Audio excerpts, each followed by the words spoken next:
Hey y'all, thanks for stopping in. So earlier today, the Supreme Court ruled that Colorado cannot remove Donald Trump from their presidential ballot. And you'll see here from the title of the article, Democrats announced bill to kick Trump off the ballot immediately after Supreme Court ruled 9-0 that he could be allowed to stay on. The left melts down over the ruling and even calls for the court to be disbanded. Well, this reminds me of the day that Trump was inaugurated after he won the election in 2016. I believe it was the very day he was inaugurated to be president. The Democrats announced that they were going to be filing articles of impeachment. So, this is pretty much what we've come to expect ever since day one of Trump being in power. But let's read more and find out what they did this time. Top Democrat Jamie Raskin said he is working with fellow liberals in Congress to revive legislation that would disqualify Donald Trump from running for office in light of the new Supreme Court ruling.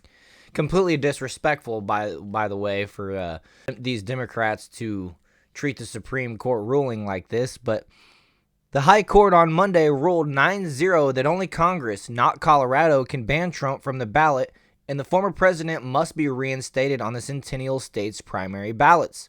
Raskin, who chairs the Oversight Committee, said he was collaborating with colleagues like Eric Swalwell and Debbie Wasserman Schultz, oh, you got a couple of gems there, to revive legislation that we had set up a process by which we could determine that someone who committed insurrection is disqualified by Section 3 of the 14th Amendment.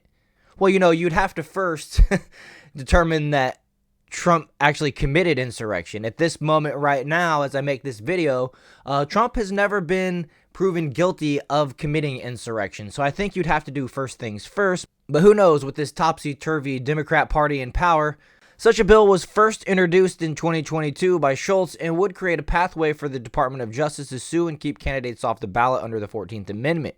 The House of Representatives already impeached Donald Trump for participating in insurrection by inciting it, Raskin told CNN shortly after the ruling, so the House has already pronounced upon that. Yeah, partisan Democrats that hated every ounce of Trump and the good that he did for our country even, but the Senate didn't agree and it all went in the trash. Meanwhile, Maine Democrat Jared Golden told Daily Mail in the statement the Supreme Court got it right. I believe Donald Trump incited the violence that took place on January 6th, and my vote to impeach him for it reflects that benefit. But the House impeachment vote alone is not enough to preclude him from the ballot, he said. We are in a nation of laws and a democracy.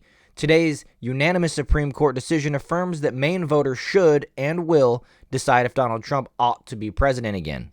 Well, we're a democratic republic. A lot of these Democrats will say that Trump is a threat to their democracy or our democracy. When they say our democracy, they're not talking about the constitutional republic that the United States is actually. The ruling brings to an end efforts in Colorado, Maine, and Illinois to exclude the former president from ballots using a mechanism that disqualifies candidates engaged in insurrection from taking office again. It says officers who committed insurrection cannot be on a ballot or cannot be elected president or whatever. I don't think it actually pertains to presidents or ex-presidents. And furthermore, you have to actually determine that Donald Trump did commit insurrection. Colorado Supreme Court last year ruled that Section 3 did apply to Trump, the first time a court had applied the mechanism to a presidential candidate. But in their 20-page ruling, the justices said only Congress could determine who is allowed to run. States may not unilaterally disqualify Donald Trump from the ballot, they said in an unsigned opinion. The judgment of the Colorado Supreme Court is reversed. The case is the court's most direct intervention in a presidential election since Bush v. Gore, when it effectively handed the deadlocked 2000 result to Republican candidate George W. Bush. Trump-appointed Justice Amy Coney Barrett said with 3 liberal justices in a concurring opinion that said the ruling should be more narrow in scope.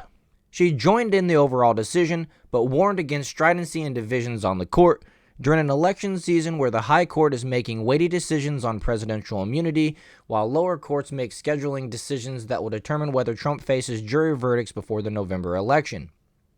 The majority's choice of a different path leaves the remaining justices with the choice of how to respond. In my judgment, this is not the time to amplify disagreement with stridency, Barrett wrote in her one-page opinion.